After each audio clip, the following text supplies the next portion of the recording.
Halo pemirsa GPR TV dari Sabang sampai Merauke, dari Miangas hingga Pulau Rote. Bertemu kembali dengan saya Bilqis Sabila dalam program Kominfo Newsroom.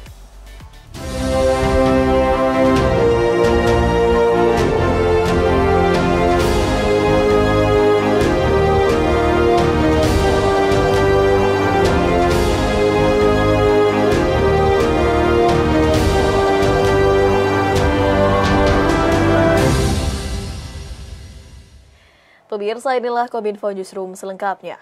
Presiden Joko Widodo mempererat persahabatan Indonesia dan Tanzania dengan menjalani kerjasama konkret berbagai sektor. Pernyataan tersebut disampaikan langsung oleh Presiden Joko Widodo dalam agenda pernyataan bersama dengan Presiden Republik Persatuan Tanzania, Samia Suluhu, saat berkunjung ke Istana Kepresidenan Bogor, Jawa Barat.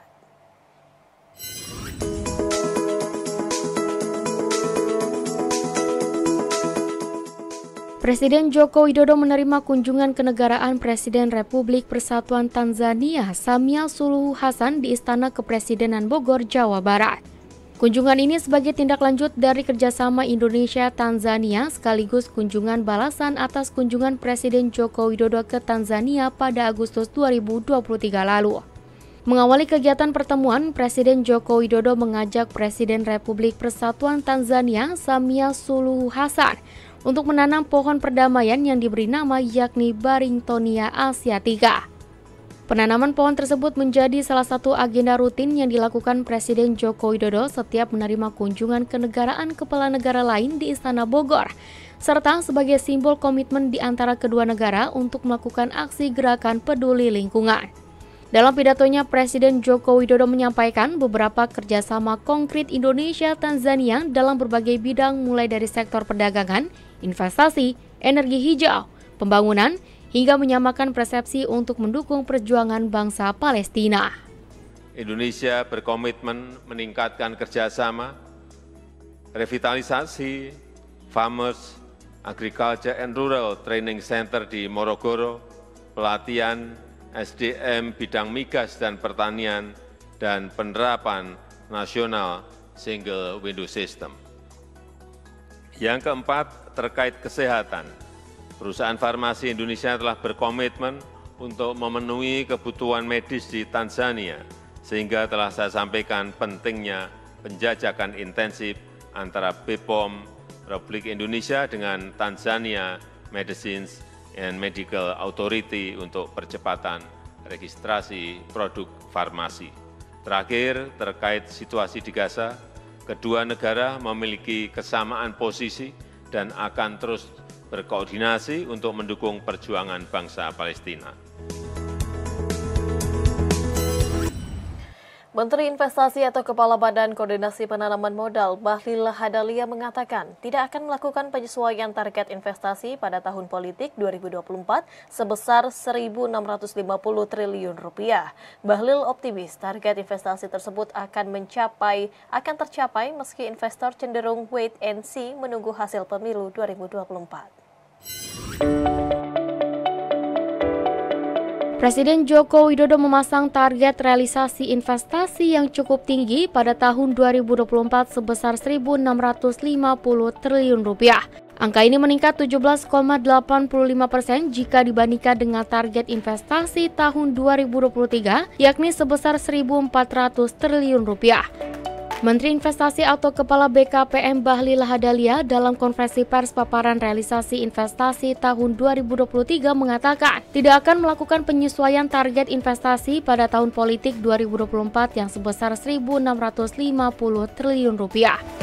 Ia menilai bahwa syarat untuk mencapai target investasi 2024 adalah terus memastikan bahwa investor merasa aman dan nyaman atas iklim investasi di Indonesia, utamanya di tahun politik yang penuh dinamika.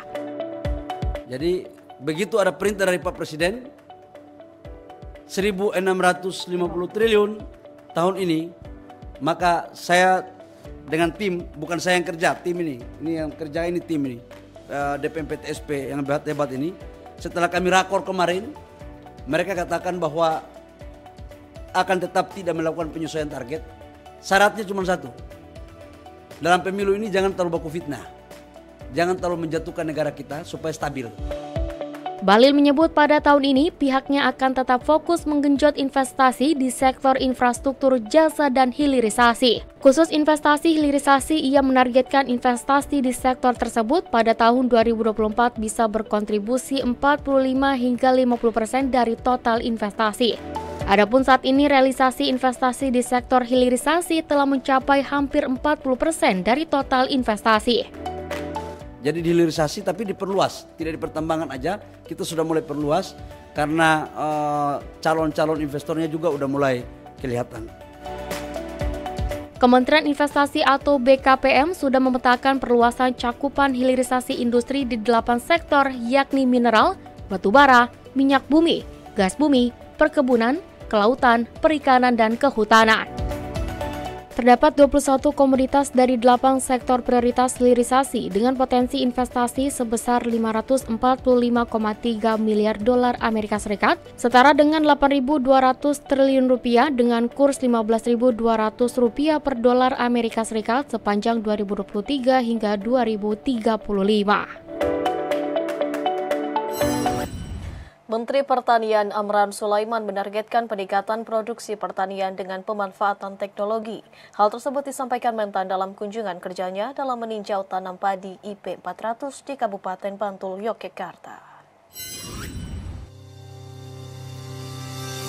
Menteri Pertanian Amran Sulaiman dalam kunjungan kerjanya meninjau tanam padi IP 400 di Kabupaten Bantul, Yogyakarta menyebutkan pemanfaatan teknologi saat ini sangat diperlukan guna meningkatkan produktivitas pangan Indonesia.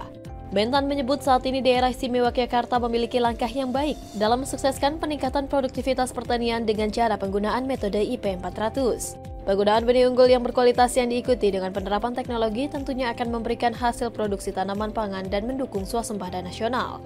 Pola indeks pertanaman IP 400 merupakan cara tanam padi dan panen 4 kali dalam 1 tahun pada lahan yang sama. Hal ini merupakan salah satu langkah untuk meningkatkan produksi yang akan meningkatkan ketersediaan beras dalam negeri dan surplusnya dapat diekspor. Menurut Mentan, transformasi dalam penanaman yang menggunakan mesin dinilai lebih cepat dan efisien. Pada penanaman manual, diperlukan 20 orang untuk menanami lahan seluas 1 hektar.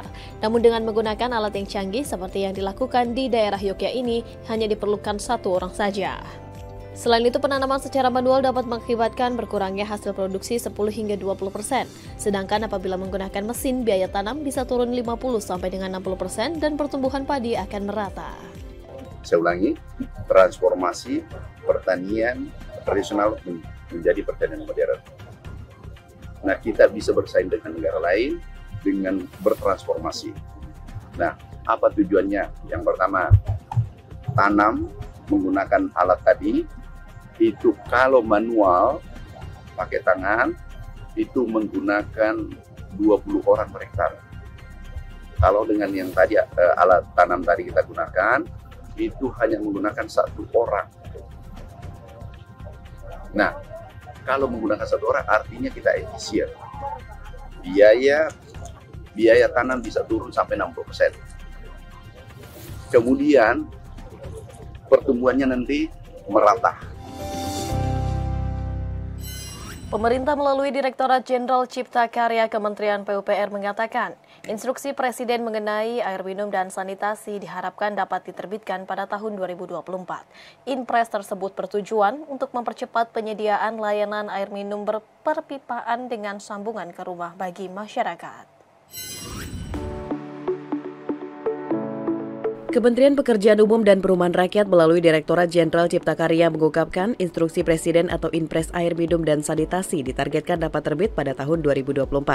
Direktur Jenderal Cipta Karya Diana Kusmastuti menambahkan, Inpres Air Minum dan Sanitasi dalam rangka untuk mempercepat capaian layanan air minum perpipaan melalui sambungan rumah kepada masyarakat. Inpres tersebut tidak hanya mengenai air minum tetapi juga berkaitan dengan sanitasinya sehingga nanti mengumpulkan data-data yang ada di masing-masing daerah yang belum memiliki sambungan rumah.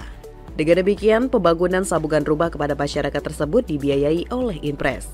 Menurut Diana, capaian penyediaan akses air minum yang layak dan perpipaan masih menjadi tantangan bersama di Indonesia.